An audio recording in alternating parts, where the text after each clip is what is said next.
Hello students, स्वागत है आपका तिवारी मैथ क्लासेज में। तो स्टूडेंट्स, आज हम पढ़ेंगे प्रश्नावली 10.4, जिसमें हम पढ़ेंगे दो सदिशों का सदिश गुणनफल।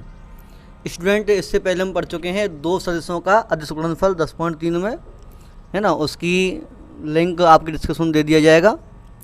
और 10.2 भी हम पढ़ चुके हैं, ठीक है ना। तो सारी जो भी वीडियो हैं 10 पॉइंट की, वो सारी तुम्हारे लिए वीडियो के डिस्क्रिप्शन में दे दिया जाएगा, ठीक है। देखिए, आज पढ़ेंगे दो सदिशों का सदिश गुणनफल। तो जैसे मान लीजिए हमारे पास दो सदिश हैं, दो सदिश मान लीजिए एक है ए और एक है हमारे पास में बी।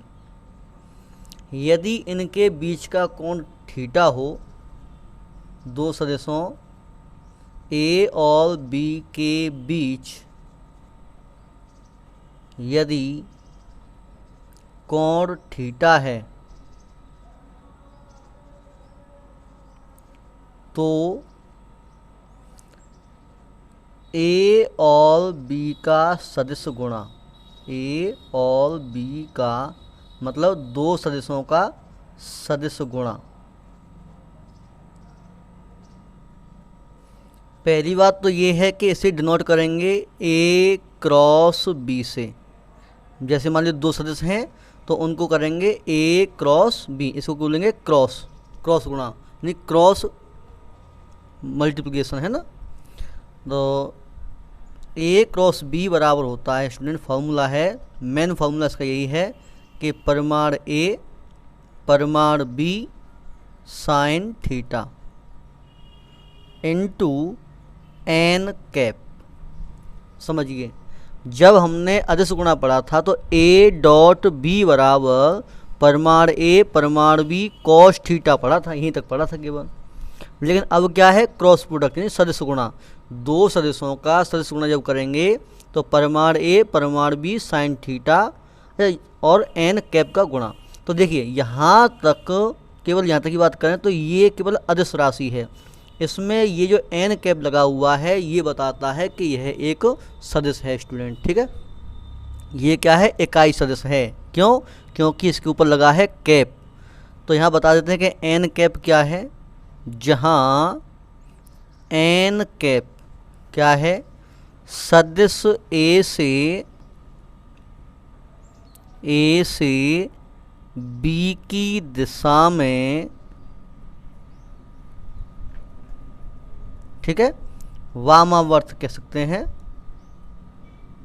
वामावर्त लंबवत इकाई सदिश है, लंबवत मात्रक सदिश कह सकते हैं या इकाई सदिश है।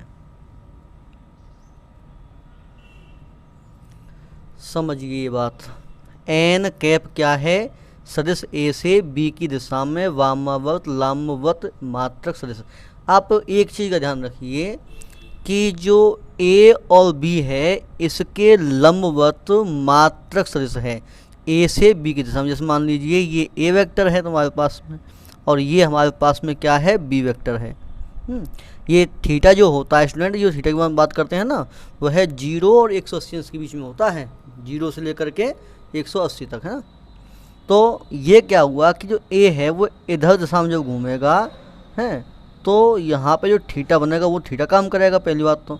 और ए और बी के दोनों के लंबवत है, इन दोनों के लंबवत यानी कि ऊपर की तरफ, ऐसे जैसे ये पेन है इस तरह से लंबवत, ठीक है ना। ए और बी दोनों के लंबवत जो इकाई सदिश होगा वो क्या है, एन कैप। तो इस बात से आप ये भी जान लीजिए एन कैप क्या है, मात्रक सदिश। इसका मतलब अगर हम इसे केवल एन वेक्टर छोड़ दें तो वह लंबवत सदिश होगा। इसका मतलब ये जानिए कि जब हम ए क्रॉस बी कर रहे होते हैं तो जो सदिश हमें प्राप्त होगा वह ए और बी दोनों के लंबवत सदिश प्राप्त होगा, ठीक है। जैसे जानिए कि तुम्हारे पास में तीन अक्ष होती हैं, एक होती है एक्स, एक होती है वाई और एक होती है जेड। तो आप ये जानते हैं कि तीनों की तीनों अक्षें कैसी हैं, लंबवत हैं एक दूसरे के। तो यहाँ पे आई घटक है, यहाँ पर जे और यहाँ पर के। तो अगर हम आई और जे का गुणा करें तो जो सदिश हमें प्राप्त होगा वो आई और जे के लंबवत प्राप्त होगा, ठीक है ना। क्रॉस प्रोडक्ट यदि करें तो वह लंबवत प्राप्त होगा, किसके, आई और जे के, जैसे कि के प्राप्त होगा, है ना। तो अभी हम पढ़ेंगे फॉर्मूला इसके आधार पर। तो देखिए क्या है, पहला पॉइंट तो यही है कि अगर आप ए क्रॉस बी कर रहे हैं तो वह बराबर नहीं होता है बी क्रॉस ए के, ठीक है ना। मतलब क्या है, क्योंकि ए क्रॉस बी क्या है, सदिश गुणनफल है, सदिश यानी जिसकी दिशा है। और यहाँ पर हमने क्या कर दिया, इसकी दिशा चेंज कर दी। यहाँ पर ए से बी की तरफ है, यहाँ बी से ए की तरफ है, इसका मतलब ये दोनों बराबर नहीं होंगे। तो क्या होगा, इसकी दिशा बिल्कुल चेंज हो जाएगी। मतलब आप ये कह सकते हैं कि यहाँ पर ए क्रॉस बी जब भी ज्ञात करना हो तो वह बराबर होता है माइनस बी क्रॉस ए के। ध्यान दीजिए स्टूडेंट कि जब हमने डॉट प्रोडक्ट पढ़ा था, अदिश गुणा पढ़ा था, तो वहाँ पे पढ़ा था ए डॉट बी बराबर बी डॉट ए। तो वहाँ ए को आगे लिखो या बी को आगे लिखो, कोई दिक्कत नहीं थी। लेकिन यहाँ प्रॉब्लम है क्योंकि ये क्या है, सदिश गुणा है स्टूडेंट, ठीक है। चलिए आगे बढ़ते हैं। दूसरी बात, यदि आप ए का मल्टीप्लाई ए से ही कर दें, यानी कि अगर दो सदिशों का गुणा आप कर रहे हैं, समान सदिशों का, तो क्या होगा, तो देखिए यहाँ रखने पर होगा बराबर परमाण ए, परमाण बी की जगह पे क्या आएगा, परमाण ए इंटू साइन थीटा। थीटा कितना बनेगा, देखो जब ए का ए के साथ ही करेंगे तो एंगल 0 रहेगा, सदिश तो एक ही है ना। मान लीजिए सदिश ए है तो इसका इसके साथ में एंगल कितना रहेगा, 0 रहेगा, तो साइन 0 और एन कैप। अच्छा, साइन 0 का मान तो 0 होता है, इसका मतलब ये क्या हो गया, 0। इसका मतलब यदि दो समान सदिशों का क्रॉस प्रोडक्ट करें तो वह क्या हो जाएगा, 0। जैसे अगर आप लोग करने लग जाएं कि आई क्रॉस आई बराबर क्या हो जाएगा, 0 है, 0 वेक्टर, 0 वेक्टर। इधर अगर आप जे क्रॉस जे करें तब भी क्या हो जाएगा, 0 वेक्टर। क्लियर। ऐसे ही अब आप के क्रॉस करेंगे तो बराबर होगा 0 वेक्टर के। तो ध्यान दीजिए कि जब आई डॉट आई करते हैं तो इसका मान 1 होता है, लेकिन आई क्रॉस आई करते हैं तो 0, यानी डॉट प्रोडक्ट 1 होता है और क्रॉस प्रोडक्ट कितना होता है, 0 वेक्टर। Clear student. यहाँ वेक्टर लगाना इसलिए ज़रूरी है क्योंकि ये क्या है, क्रॉस सदिश गुणा है। सदिश गुणा में मतलब दिशा वाला 0 आएगा। क्लियर। चौथी बात ये भी जान लीजिए कि अगर आप आई का गुणा जे से करें हैं तो वह आएगा के। क्यों भाई, क्योंकि अभी हमने यहाँ पढ़ा कि जब आई और जे का गुणा करेंगे तो एक ऐसा सदिश प्राप्त होगा जो इन दोनों के लंबवत होगा, और इसके लंबवत क्या होता है, के होता है, ठीक है ना। तो ये क्या हो गया, के। ठीक ऐसे ही जे का गुणा जब के से करोगे तो होता है आई, है, यानी कि जे और के इन दोनों के लंबवत कौन है, आई है। ऐसे ही जब के क्रॉस आई करोगे तो बराबर हो जाएगा तुम्हारा जे के। लेकिन ये ध्यान रखिए इस बात का, एकदम सीधी दिशा चलनी चाहिए। जैसे यहाँ पर मान लीजिए तुम्हारा आई है, यहाँ मान लीजिए जे है, ये दिशा ऐसे घूम रही है इसकी, और यहाँ मान लीजिए के है, दिशा ऐसे घूम रही है। तो आई और जे का गुणा के बराबर होगा, जे और के का गुणा आई के बराबर रहेगा, के और आई का गुणा जे के बराबर रहेगा। अगर इसी को हम उल्टा घुमाएं, यानी कि अगर हम करें जे क्रॉस आई, यानी कि जे क्रॉस आई, तो हमको क्या करना पड़ रहा है, उल्टा चलना पड़ रहा है, ऐसे है। अगर ऐसे चलना पड़ेगा तो हमारी दिशा बदल जाएगी, दिशा बदलेगी मतलब चिन्ह बदल जाएगा, कितना हो जाएगा, माइनस के। क्लियर। ऐसे ही के क्रॉस जे करेंगे तो बराबर हो जाएगा माइनस आई, और आप जब आई क्रॉस के करोगे तो बन जाएगा स्टूडेंट माइनस जे। क्लियर। तो इस बात का ध्यान रखना है कि आई जे के इस फॉर्म में अगर सीधे सीधे चलता आई जे के आई जे के आई जे के, तो हम उसको प्लस में रखेंगे, अन्यथा की स्थिति में नेगेटिव रखेंगे स्टूडेंट, ठीक है। चलिए अगला क्वेश्चन देखते हैं। अगर आपके पास में इकाई सदिश एन कैप है, हैं और साइन थीटा है, तो थीटा का मान ए और बी दे रखे हों तो आप कोण निकाल सकते हैं साइन थीटा, देखिए ए और बी के बीच का कोण साइन थीटा आप निकाल सकते हैं कितना, ये हो जाएगा स्टूडेंट ए क्रॉस बी का परिमाण बटे परिमाण ए और परिमाण बी। ठीक है, सुनिए क्या हुआ कि जब हमें ए क्रॉस बी, देखो ए डॉट बी का अलग सिस्टम है, ए डॉट बी में क्या होता है कॉस थीटा होता है। अगर हमें ए डॉट बी दिया हो तो ये फॉर्मूला हम नहीं लगा सकते, और जब ए क्रॉस बी दिया गया हो तो ए डॉट बी का नहीं लगा सकते हैं। तो हम जब की बात कर रहे हैं जब ए क्रॉस बी दिया हो, ए क्रॉस बी अगर तुम्हें दिया है तो आप इस फॉर्मूले का प्रयोग करोगे किसके लिए, कोण ज्ञात करने के लिए। तो यहाँ से अगर साइन थीटा का मान ज्ञात करोगे तो साइन थीटा अपने आप में क्या है, अदिश राशि है। साइन थीटा कैसी राशि है, अदिश राशि।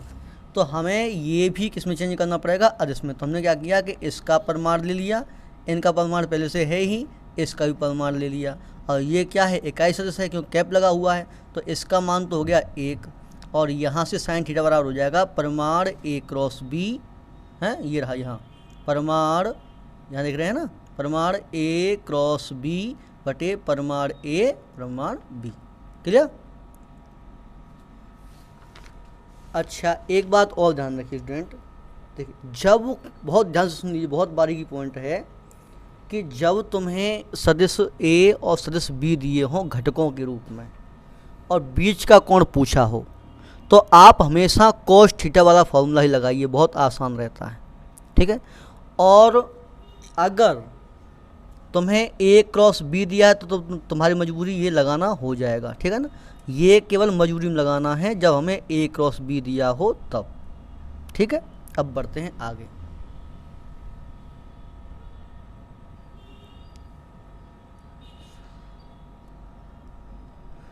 आगे फॉर्मूला है जो तुम्हें ए और बी दिए हों और पूछे कि इनके लंबवत मात्रक सदिश क्या है, यानी कि सदिश ए और बी के लंबवत मात्रक सदिश, ए और बी के लंबवत मात्रक सदिश, जिसे हम क्या कहते थे अब तक, एन कैप। ठीक है, अगर एन कैप का मान आपको निकालना है तो क्या करना होगा कि ए क्रॉस बी में ए क्रॉस बी के परिमाण का भाग देना पड़ेगा।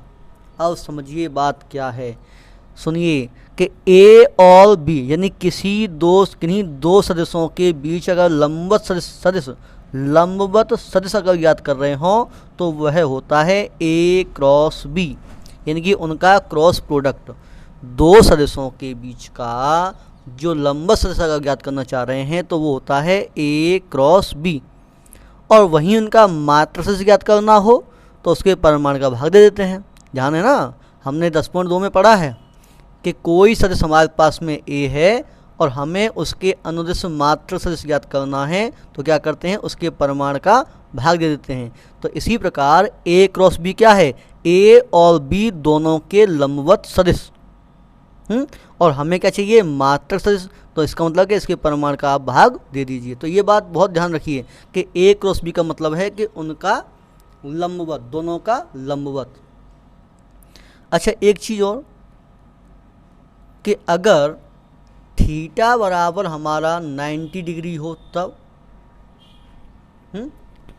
थीटा बराबर 90 यानी कि दोनों के लंबवत अगर रहे तो क्या करना है। देखिए एक बात ये भी जान लीजिए कि अगर ए क्रॉस बी बराबर 0 रहे तो यहाँ पर आप कह सकते हैं कि सदिश ए समांतर रहेगा सदिश बी के। क्यों रहेगा, क्योंकि अभी थोड़ी देर हमने पहले पढ़ा है, यहाँ देखिए कि ए क्रॉस ए बराबर 0, जब थीटा बराबर 0 था हमारे पास में तो इसका मतलब क्या था कि ए क्रॉस ए बराबर 0, थीटा बराबर 0 मतलब है कि उनके बीच का कोण 0, यानी कि दो सदिशों के बीच का कोण 0 कब होगा, जब वह दोनों या तो समांतर हों या संरेख हों।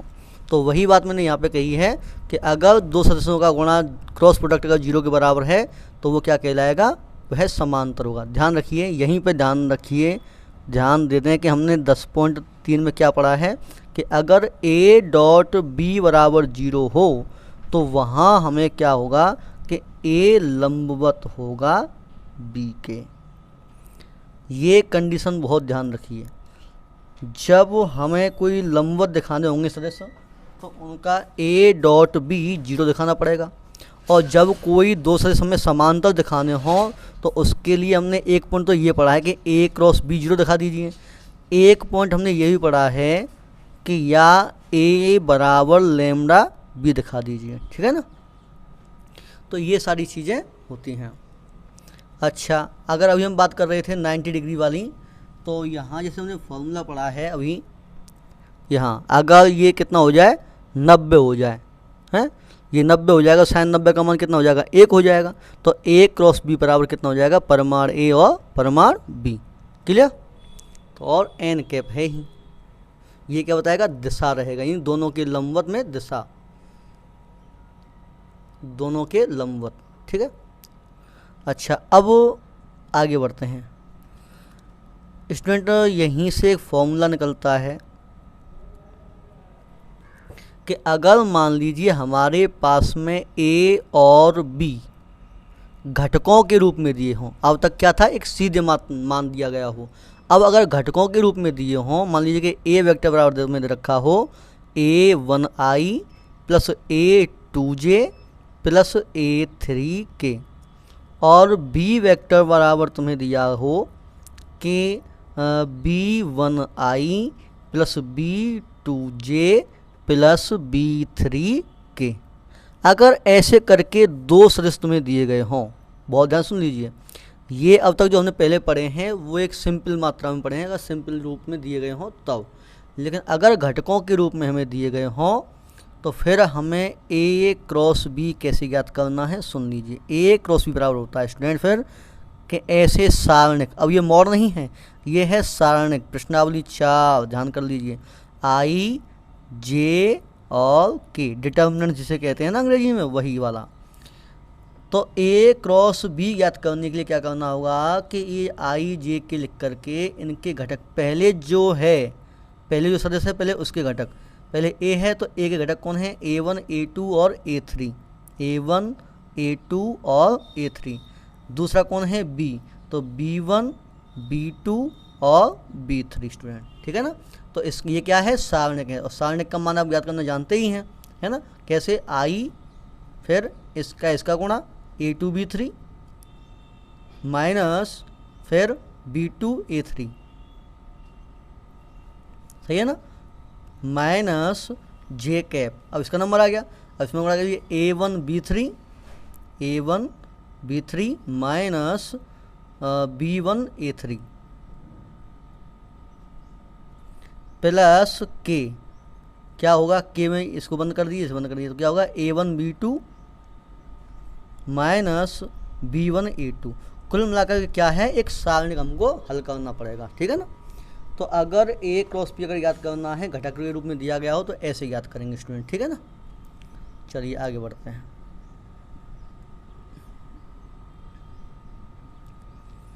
एक है स्टूडेंट कि कोई त्रिभुज की संलग्न सदस्य में, भुजाओं की सदस्य में दिए गए हों, त्रिभुज की संलग्न भुजाओं के सदस्य, संलग्न भुजाओं के सदस्य यदि a और b हैं, यदि a और b हैं तो त्रिभुज का क्षेत्रफल कैसे ज्ञात करेंगे। इसका फॉर्मूला होता है स्टूडेंट 1/2 परिमाण a क्रॉस b। ये परिमाण है, ये क्या है, सारणिक, और ये क्या है, परिमाण, ध्यान रखेंगे ना। तो ये परिमाण क्या करेगा, जैसे मान लीजिए a क्रॉस b का मान आपने निकाला है, तो उसका आपको क्या करना है, परिमाण याद करना है फिर, है ना।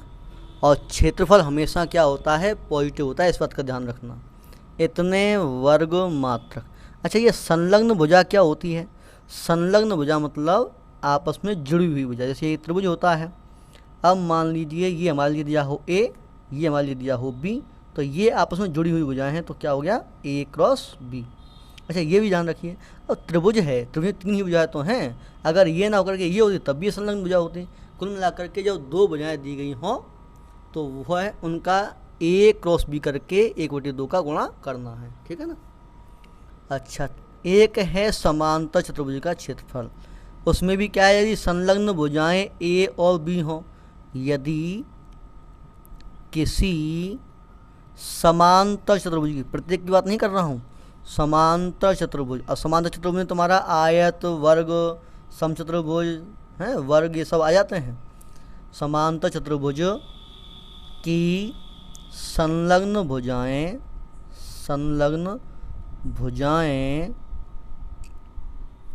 ए और बी हैं, ए और बी हैं, तो समांतर चतुर्भुज का क्षेत्रफल, समांतर चतुर्भुज का क्षेत्रफल बराबर होगा परिमाण ए क्रॉस बी वर्ग मात्रक। कुछ इस तरह से ध्यान रख लीजिए कि जैसे त्रिभुज का क्षेत्रफल होता है 1/2 आधार गुणा ऊंचाई, और समांतर चतुर्भुज का क्षेत्रफल होता है आधार गुणा ऊंचाई स्टूडेंट, ठीक है ना। तो ऐसे करके आप ध्यान रखिए। तो ये फॉर्मूले हैं स्टूडेंट सारे के सारे, मैंने तुम्हें लिखा दिए हैं, आप अपने पास नोट कर लेना। अब आते हैं स्टूडेंट किस पर, क्वेश्चंस पर, ठीक है। चलिए देखते हैं। देखिए स्टूडेंट पहला क्वेश्चन क्या है, कहता है कि यदि a बराबर ये है और b बराबर ये है, तो कहता है कि a क्रॉस b का परिमाण ज्ञात करिए। तो पहले हम क्या करेंगे, a क्रॉस b ज्ञात करेंगे, है ना। a क्रॉस b ज्ञात करने के लिए हमने पढ़ा है कि यदि a और b घटकों के रूप में है तो आपको a क्रॉस b ज्ञात करने का फॉर्मूला ये है i j और k। इसके बाद i के घटक, इनके a के घटक कौन है, 1 है, -7 है और प्लस का 7 है। इधर b के घटक कौन है, 3, -2 और 2, ठीक है ना। ऐसे क्या करेंगे, a क्रॉस b ज्ञात कर लेंगे, ज्ञात कर लेते हैं। देखिए i और गुणा करेंगे, देखो 7 दूनी 14 -14 माइनस 7 दूनी 14, ये भी है तो प्लस के 14 हो जाएंगे, माइनस j। अब j वाला मतलब 1 और 2 का गुणा करिए, 1 और 2, j वाला बंद कर लेंगे ना, सारणी का आप जानते ही हैं, इसे बंद करेंगे, जो दिखाई दे रहा है उसका गुणा करिए। तो 1 गुणा 2 तो 2, माइनस 3 गुणा 7 मतलब 21, प्लस k कितना है, k को बंद कर लीजिए, इधर माइनस k 2 और प्लस के 21, ठीक है ना। बराबर कितना हो जाएगा स्टूडेंट, ये बराबर हो जाएगा 0i और माइनस के कितने 19, तो प्लस के 19 हो जाएंगे, प्लस 19j और प्लस इधर ये कितना हो जाएगा प्लस के 19k, ठीक है ना। कुल मिलाकर के हमारे पास में a क्रॉस b कितना आ गया, 19j प्लस 19k, ठीक है ना। अब हमें ज्ञात क्या करना है, परिमाण a क्रॉस b। तो किसी सदिश का परिमाण तो आप जान ही रहे हैं ना, 10.2 में। देखिए आप अभ्यास जरूर करते रहिए, नहीं तो भूल जाएंगे सारा कुछ। जब परिमाण ज्ञात करना है तो i के घटक का वर्ग, j के घटक का वर्ग और k के घटक का वर्ग। यहाँ तो क्या है 19 का वर्ग प्लस 19 का वर्ग बराबर, इसको हल करेंगे तो बन जाएगा 19√2, ठीक है ना। ये तो आप हल कर सकते हैं आराम से। बात समझ में आ गई ना, a क्रॉस b मतलब ये। और अभ्यास कर लीजिए। देखिए दूसरा क्या है, सॉल्यूशन कहता है यदि a प्लस बी और a माइनस बी की लंब दिशा में मात्रक सदिश ज्ञात कीजिए, जहां a बराबर ये है और b बराबर ये है। कह रहा है कि एक सदिश तो ये है हमारे पास में, एक ये है, इनकी लंब दिशा में मतलब कि इनका क्रॉस प्रोडक्ट में क्या करना है, मात्रक सदिश ज्ञात करना है। इसको मान लें a, इसको मान लें पूरे को b है, और उसकी दिशा में क्या करना है, लंब दिशा में मात्रक सदिश ज्ञात करना है। तो पहले हम क्या करेंगे, a प्लस बी ज्ञात कर लेते हैं। a प्लस बी बराबर, देखो डायरेक्ट ज्ञात करते हैं, i वालों को जोड़िए, जोड़ना ही तो है। तो 3 और 1 4, 4i प्लस 2 4j के में देखो प्लस के 2 हैं, माइनस के कट जाएगा, ख़त्म। और कौन है, ए माइनस बी, ए माइनस बी, यानी कि ए में से बी घटाना है, तो 3 में से 1 गए तो 2 आई, 2 जे में से 2 जे गए तो 0, 2 के में से माइनस 2 के गए तो प्लस हो जाएंगे ना ये, तो 2 के और प्लस 2 के कितने हो जाएंगे, 4 के स्टूडेंट। क्लियर।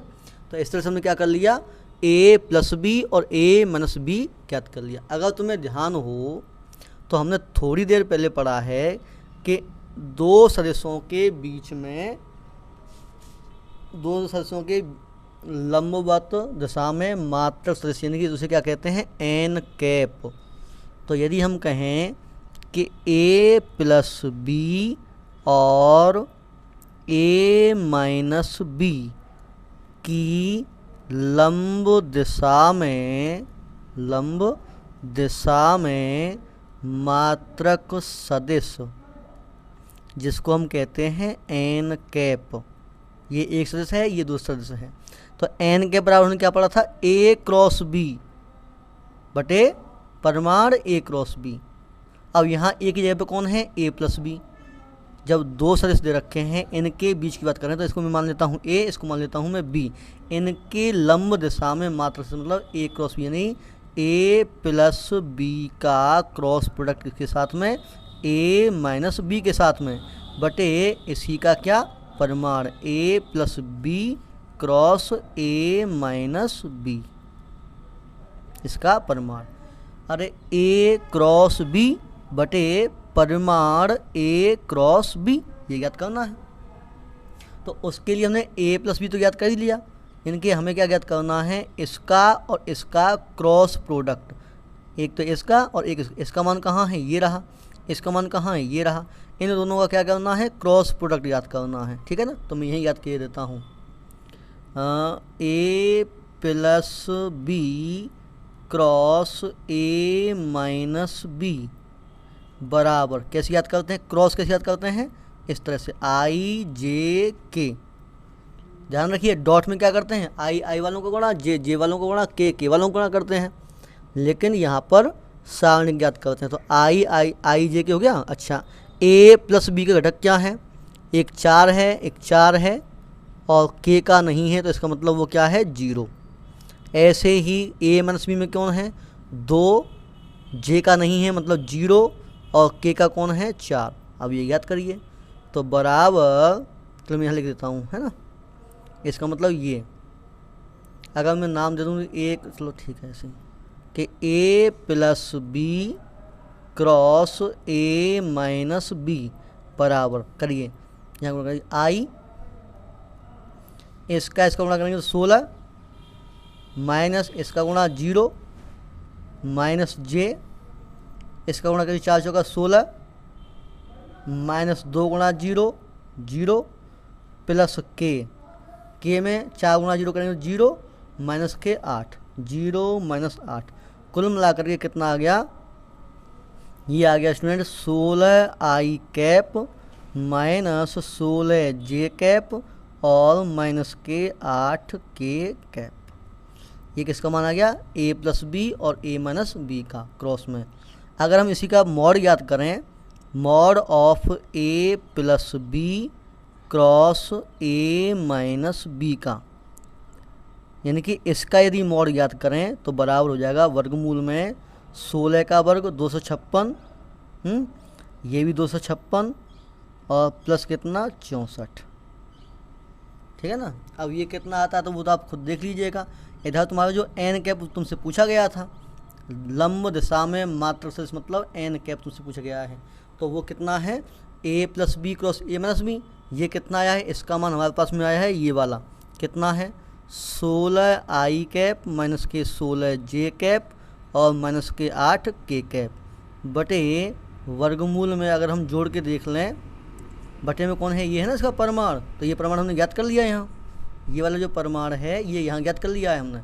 तो इसे जोड़ेंगे 6 6 12 और 4 16, 1 और 5 6 और 5 11 और 6 17 और कितना अच्छा 1, तो ये हो जाएगा 576। मतलब 16 आई माइनस 16 जे माइनस के 8 के बटे इसका वर्गमूल हो जाता है स्टूडेंट 24। ठीक है ना। अब तुम डिवाइड करना चाहो तो कर लीजिए, नहीं तो इतना छोड़ दीजिए, हो गया तुम्हारा। देखिए ये क्वेश्चन इम्पोर्टेंट भी है। कहता है कि यदि एक मात्र सदिश ए, कोई मात्र सदिश है ए।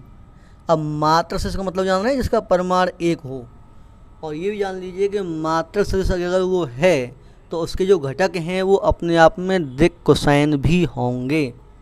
ठीक है ना। तो कहता है कि आई के साथ π/3, जे के साथ π/4 और के साथ में एक न्यून कोण थीटा बनाता है। तो थीटा का मान ज्ञात कीजिए और इसकी सहायता से ए वेक्टर के घटक भी ज्ञात कीजिए। देखिए पहली बात तो ये जानिए कि आई जे के क्या है। आई यहाँ रहेगा, जे यहाँ रहेगा है, और के यहाँ रहेगा। तो ये बात तो आप जानिए कि ये एक्स वाई और जेड की बात हमसे कर रहा है। वो कह रहा है कि आई के साथ π/3, इसका मतलब एक्स अक्ष के साथ में π/3। अच्छा क्या बना रहे हैं, कोण बना रहे हैं, कोण। और कोण की बात जब होती है तो हम बात करते हैं किसकी, दिक् कोसाइन की। ठीक है ना। तो इसका मतलब हुआ कि आई के साथ π/3 है, आई के साथ π/3 का कोण, π/3 कोण। इसका मतलब हो जाएगा स्टूडेंट कि हमें कॉस अल्फ़ा दिया गया है π/3, मतलब आप उसे एल कह सकते हैं। ठीक है ना। अच्छा सॉरी कोण दिया है ना, तो ये अल्फ़ा बराबर ये दिया है π/3 है ना, π/3। और हम जानते हैं कि कॉस अल्फ़ा यानी कि एल दिक् कोसाइन ज्ञात करें ना, तो एल बराबर किसको होता है, कॉस π/3। कॉस अल्फ़ा बराबर कितना हो जाएगा, कॉस π/3 का मान कितना होता है 1/2। ठीक ऐसे ही जे के साथ में जो कोण है वो है हमारा π/4, कोण बराबर π/4। इसका मतलब ये हमें क्या दिया है, बीटा। बताया था ना सब दिक् अनुपात हम जब पढ़े थे, दिक् कोसाइन जब हमने पढ़े थे तो हम कह रहे थे कि एक्स के साथ में कोण अल्फ़ा, वाई के साथ में कोण बीटा और जेड के साथ में कोण गामा, है ना। तो दिक् कोसाइन क्या हो गए, cos alpha cos gamma cos beta, है ना, ये बताए थे, cos alpha cos beta cos gamma. तो यहाँ से हमें एम बराबर मिलेगा स्टूडेंट कॉस बीटा। अच्छा कॉस बीटा मतलब कॉस बीटा का मान कितना है π/4, कितना हो गया 1/√2। और जे के साथ में जो कोण है वह है थीटा। इसका मतलब वो है किसके बराबर है, गामा के बराबर। मतलब अगर हम एन बराबर निकालें तो वो किसके बराबर है, कॉस थीटा। ठीक है ना स्टूडेंट। कोण की बात हो रही है, मतलब दिक् कोसाइन की बात हो रही है यहाँ, है ना। चलिए अब बढ़ते हैं। तो ये आप जानते हैं एक एल एम और एन में हमने एक सिद्धांत पढ़ा है कि L square plus M square plus N square बराबर किसके होता है, 1 के।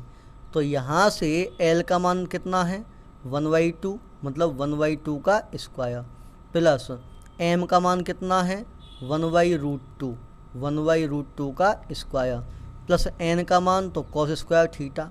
ठीक है, बराबर किसके, 1 के। इसे हल करिए तो 1/4 plus 1/2 plus cos square theta बराबर 1। अगर इसे हल करेंगे तो क्या बन जाएगा, ये बन जाएगा स्टूडेंट 1/4 और 1/2 3/4, 3/4 प्लस कॉस स्क्वायर थीटा बराबर 1, यानी कि कॉस स्क्वायर थीटा बराबर 1 माइनस के 3/4 बराबर 1/4। अच्छा तो कॉस थीटा बराबर क्या बन जाएगा, प्लस माइनस 1/4 का वर्गमूल, यानी कि प्लस माइनस के 1/√2। ये क्या आ गया स्टूडेंट, कॉस थीटा, मतलब कि एन बराबर प्लस माइनस के 1/√2। तो हमसे पूछा गया है ए वेक्टर। ठीक है ना, क्या पूछा गया है, ए वेक्टर। ए वेक्टर क्या है, मात्रक सदिश। मात्रक सदिश किसे कहते हैं, जिसका परिमाण 1 हो, है ना। तो जैसे अगर मैं ए बराबर लेता हूँ तो ये लेता हूँ L I plus M J plus N K. क्यों लिया, क्योंकि मुझे पता है कि अगर इसका परिमाण लूँगा तो आई के घटक का वर्ग जे के घटक का वर्ग और एन के घटक का वर्ग लिया जाएगा। तो वो कितना हो जाएगा, एल स्क्वायर एम स्क्वायर और एन स्क्वायर, इसका मान कितना होता है 1। तो ये क्या हो जाएगा 1 हो जाएगा, है ना। इसके मान रख दीजिए। एल का मान कितना है, एल का मान है 1/2 आई प्लस एम का मान कितना है 1/√2 जे और एन का मान कितना है प्लस माइनस के 1/√2 और के स्टूडेंट। चलिए चौथा क्वेश्चन है, दर्शाइए कि a minus B cross a plus B बराबर इतना। तो यदि हम इसका LHS ले लें, LHS बराबर क्या है, a minus B cross a plus B, तो बराबर पहले आप a का मल्टीप्लाई करिए, a का मल्टीप्लाई करेंगे a से तो बन जाएगा a क्रॉस a, फिर a का करिए b से तो प्लस a क्रॉस b, अब b का करिए a से तो माइनस b क्रॉस a, और फिर करिए b का b से तो minus b cross b। Student अभी थोड़ी देर पहले मैंने फॉर्मूला पढ़ा है कि अगर दो वेक्टर बराबर हों तो उनका क्रॉस प्रोडक्ट क्या होता है, 0 वेक्टर के बराबर, ठीक है ना। तो इसका मतलब ये क्या हो गया, ये 0 हो गया 0 वेक्टर प्लस ये क्या हो गया a क्रॉस b। अगर मैं इसकी भी दिशा चेंज कर दूं तो ये चिन्ह बदल जाएगा इसका, माइनस b क्रॉस a किसके बराबर होता है, a क्रॉस b के, तो प्लस a क्रॉस b और माइनस इसका मान कितना हो जाएगा 0, ठीक है ना। तो a क्रॉस b सॉरी बराबर में आएगा, बराबर a क्रॉस b और a क्रॉस b कितना हो जाएगा 2a क्रॉस b, और इसमें यदि हम 0 वेक्टर जोड़ेंगे तो 0 ही रहेगा वो तो, है ना। तो बराबर कितना हो जाएगा RHS के, ठीक है स्टूडेंट। ऐसे करके 4 क्वेश्चन ये